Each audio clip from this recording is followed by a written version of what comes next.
ever lost somebody unexpectedly and you have to deal with the process of coming to terms with their death? That's hard enough. But once you get through that process, what do you do with all of their stuff? That is the topic of this week's poetry reading. Hello, my name is K.A Bloch, and I am a poet and the award-winning author of 4 books that consist of poetry and prose. I also have a blog and a website at thepracticalpoet.com, where you can find copies of all of my weekly featured poems. And on this channel, I do a little bit of storytelling through poetry. I use my poetry to tell a little bit of life experiences.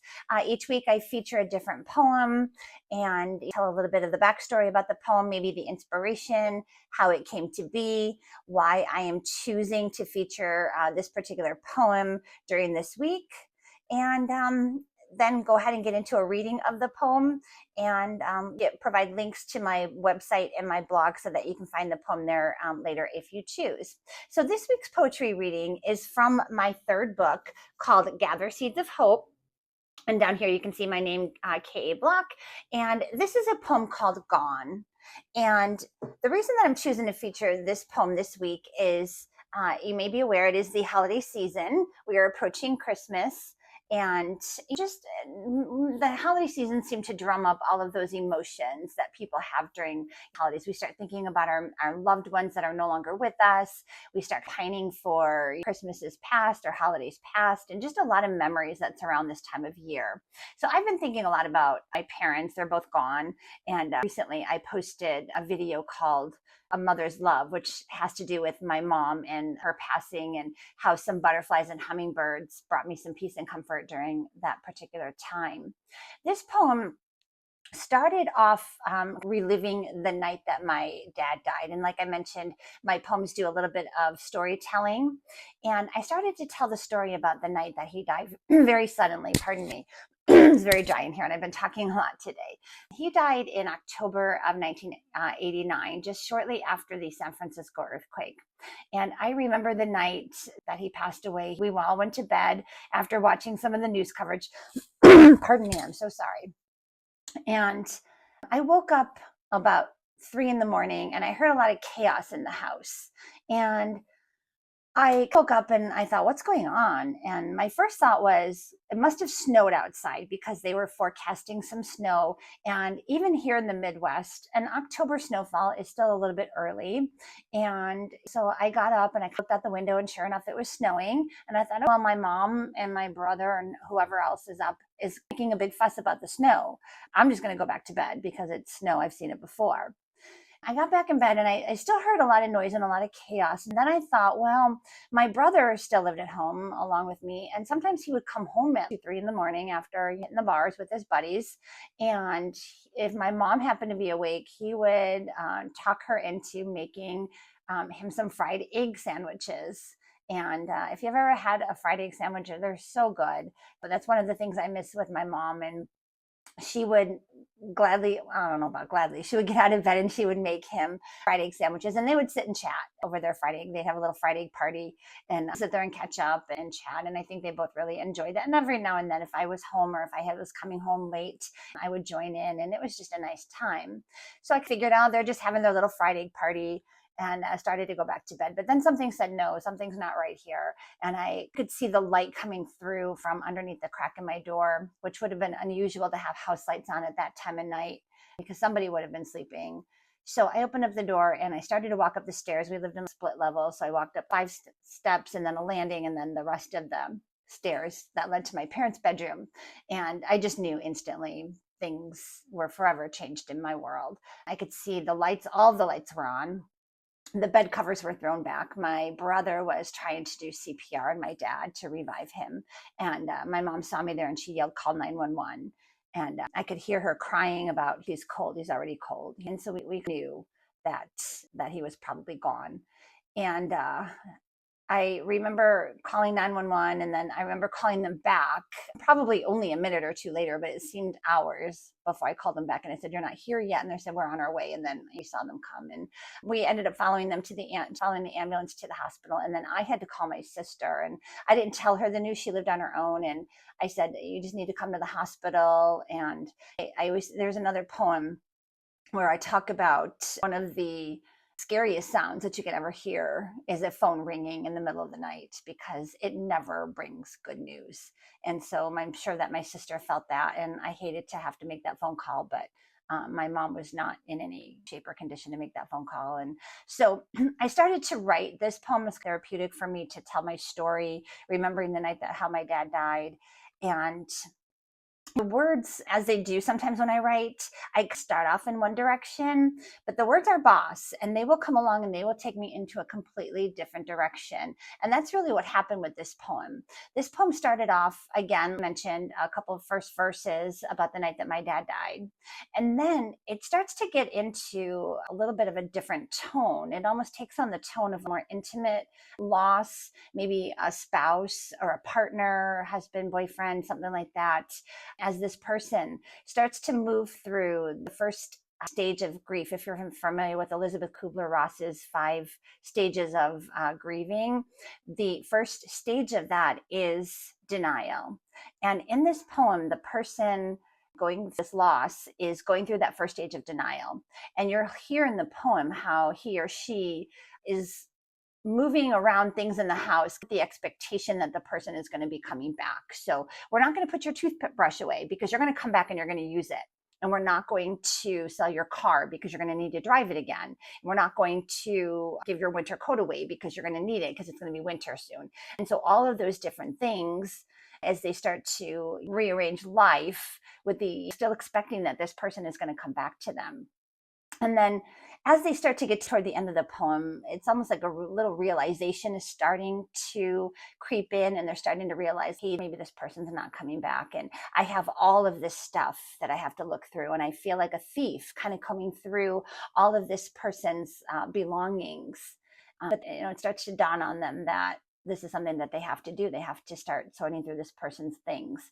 But there is one very important, I don't want to call it an object, but a very important item, let's call it, that this person has to decide what to do with. So stick with me for the poem to find out what that item is. And it's got a little bit of a twist. So anyway, before I get into the reading of the poem, one of the things that before I started my YouTube channel, and I still watch these videos about people talking about how those of us of a certain age, of which I am in that category, that we have a lot of life experiences and that we have a lot of stories to tell, to share with the world. And we should be on YouTube because we can share our experiences and we can help other people maybe that are going through something similar. So I have the unfortunate, I guess you would call it, experience of having both situations of where my dad passed away very suddenly, just in the middle of the night of the heart attack. And then I have the experience of losing my mother a little more slowly. We had some time to spend with her. She had an illness that lasted about 6 months. And during that 6 months, we were able to spend some time with her and say our goodbyes, come to terms with the illness and the death, if you will. And I've had people ask me, hey, you've been through both. Which one is easier to deal with?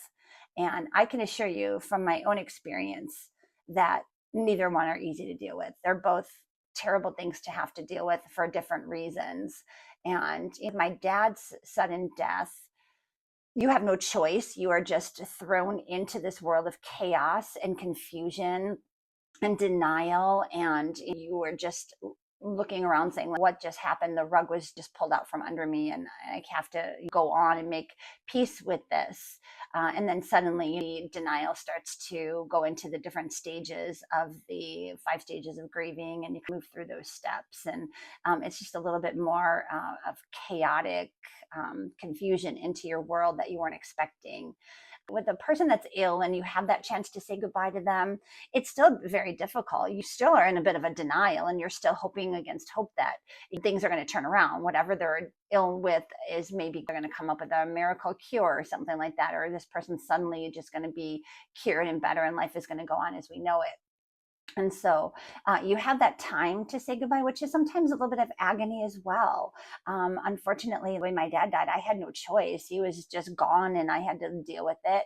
With my mom, it's that, today? Is it going to be tomorrow? Should I plan a vacation? Am I going to go somewhere and she's going to get the call that she passed away, or what have you? And then not a nice advantage, but the positive, I guess, with having to deal with somebody is you have a chance to find out about their last wishes, their belongings, maybe maybe find out who did you want this to go to somebody, and go a little bit of like living will kind of thing, and go through that with the person, which you don't have that opportunity. As the person in this poem found out, the person in the poem was me until I changed the direction of the poem and went in a little bit of a different way. But you don't have that option. You were just left to deal with this person's belongings, and you have to try to come to terms with it, as well as what do I do with their belongings, and as you try to grieve their loss. And there is some, what I'm looking for, gosh, my brain just went dead. What's the word I'm looking for? My gosh, my brain, it's just gone. It's been a long weekend, but you can find a little bit of comfort. Maybe that's the word I'm looking for, comfort in going through people think sometimes, because there's a lot of memories tied to them. Or you might pull out their favorite sweater, you might pull out their favorite book, their favorite CD, their favorite movie, all those things, and that can evoke some memories. And so it can be a good and a cathartic time for you, along with all the chaos and stuff like that. But it is still a very difficult task. And like I mentioned, there is a little item at the end of this poem that the person has to figure out what to do with. And so without further ado, I'm going to go ahead and get into the reading of Gone. I'm going to take a quick sip of tea. And if you don't want to stick around for the whole poetry reading, like I mentioned, you can find a copy of this along with the backstory on my blog at thepracticalpoet.com/blog. And there also is a link to all my books, including Gather Seeds of Hope, which is where this poem came from. So I'm going to go ahead and get my glasses on. I am going to take another sip of tea because I do have this dry throat. I've been talking a lot this weekend. It's cold and kind of damp outside.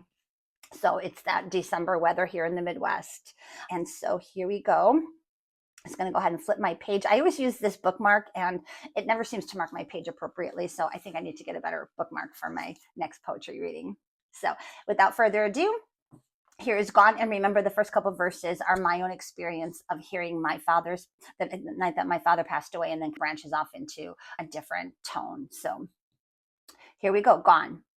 I woke up to hear chaos on a cold October night. I thought the fuss was because snow had colored the ground white.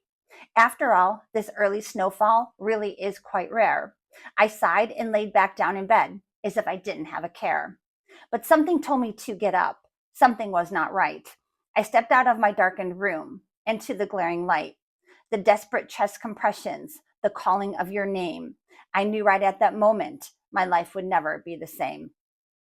I learned a lesson that cold night about how quickly life can change. In just one breath, the fates step in, and your life, they rearrange. For days and weeks after, I looked for you everywhere. The stars, the clouds, the heavens, I just knew that you were near. I couldn't fathom the emptiness. I could not comprehend the here one moment, gone the next, and how your life could so quickly end. What do I do with your toothbrush? For surely you will return. I know you're not gone forever. My brain just cannot discern. What do I do with your coat? For winter is very near. I'm going to tuck it back in the closet. When you need it, you can find it right here. What do I do with your chair that sits at the head of the table? I am going to push it in closer. You can pull it back out when you're able. What do I do with your car keys? What do I do with your car? I'm going to hang them right here on this hook. When you need them, you'll know where they are. What do I do with your wallet that holds the pictures of us? I am going to place it right here in this drawer, out of the way, so you won't make a fuss. All these contents of your life, I feel like such a thief, combing through them piece by piece. I'm still in disbelief. All these contents of your life, I'm still not sure what to do. What do I do with the urn that holds the contents of you? For now, I am just going to place it right next to your beloved chair. That way, when I'm watching our favorite shows, I'll look over and know that you're there. So that was the poetry reading of Gone from Gather Seeds of Hope. And again, starting off a little bit of storytelling with me reliving the night that my dad died, and then getting into that chaotic feeling that that little bit of denial that somebody is going through. What do I do with all your stuff? And then mention the very important item at the end of the poem that the person had to figure out what to do with was actually the person themselves, the person that passed away. And in this case, obviously chose to be cremated. And this person has their ashes, and what do they do with that? it's a little bit of a personal thing, coming to terms with where you put this person in your life. And so this person, he or she chose to put the urn next to the favorite chair. And that way you still could look over, and when they're watching TV or what have you, look over and feel like that person is still there with them. So whatever we have to do, right, to get through that time and make peace with the person that's no longer physically in our life. I do believe spiritually they are still around us, but physically not here, and coming to terms with that. So along those lines, before I end this, I did include in my book a quote that I think sums this up perfectly. And that quote came from, one more page back. The quote came from Queen Elizabeth I. And this is a very truthful quote as one moves through the different stages of grief. And the quote states, "Grief never ends, but it changes. It is a passage, not a place to stay. Grief is not a sign of weakness nor a lack of faith. It is the price of love." And so, just to sum that up, I suppose to say that if you've loved somebody, you've probably grieved, or you will probably grieve at some point. And so I hope that quote maybe brings somebody some comfort. And with that, I'm going to go ahead and leave you. Again, Gone from Gather Seeds of Hope can be found on my website at thepracticalpoet.com. And you can get a copy of the poem, read a little bit of the backstory there. And then if you like this poetry reading and you want to be notified when I do my weekly poetry reading, please make sure to like and subscribe. And with that, I wish you a wonderful rest of your day and week, no matter what day of the week you're watching this. Hopefully, it's close to the weekend. And if not, it'll get here soon enough. So I wish you a wonderful day, and we'll chat again real soon. Thanks so much. Bye.